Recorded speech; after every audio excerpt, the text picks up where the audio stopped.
গত 5 আগস্ট আওয়ামী লীগ সরকারের পতনের পর শেখ হাসিনা পালিয়ে ভারতে চলে যান। তার নেতাকর্মীরা ভারত সহ বিভিন্ন দেশে আশ্রয় নেন। কিছু নেতা দেশে কিছুদিন পালিয়ে থাকার পর গ্রেপ্তার হন।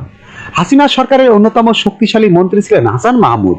তিনি আওয়ামী লীগের যুগ্ম সাধারণ সম্পাদক এবং সাবেক পররাষ্ট্রমন্ত্রী ছিলেন। তাকে লন্ডনে ঈদের জামাতে প্রকাশ্যে দেখা গেছে। স্থানীয় সময় রোববার লন্ডনের গ্যাংস হিল এলাকার আল কালাম মসজিদে ঈদের নামাজ আদায় করেন তিনি। ছাত্র জনতার অভ্যুত্থানে 5 আগস্ট আওয়ামী লীগ সরকারের পতনের পর প্রকাশ্য দেখা যায়নি তাকে। তিনি দেশে নেই এমন গুঞ্জন ছিল। এবার লন্ডনে ঈদের জামাত শেষে পরিস্থিতির সঙ্গে কুশল বিনিময় করেন তিনি। এর কয়েকটি ছবি সামাজিক যোগাযোগ মাধ্যমে ছড়িয়ে পড়েছে। একটি ছবিতে দেখা যায় যুক্তরাজ্য আওয়ামী লীগের সাধারণ সম্পাদক সৈয়দ ফারুকের সঙ্গে কোলাকুলি করছেন তিনি।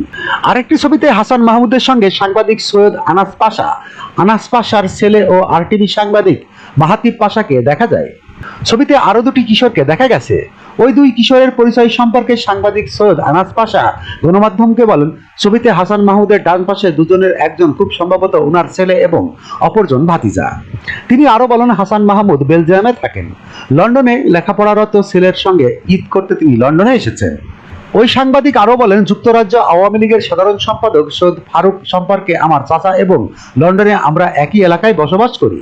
নামাজ শেষে তিনি হাসান মাহমুদের সঙ্গে আমাদের পরিচয় করিয়ে দেন। ASBD 24 সত্য প্রকাশে প্রতিশ্রুতিবদ্ধ। চ্যানেলটি সাবস্ক্রাইব করুন।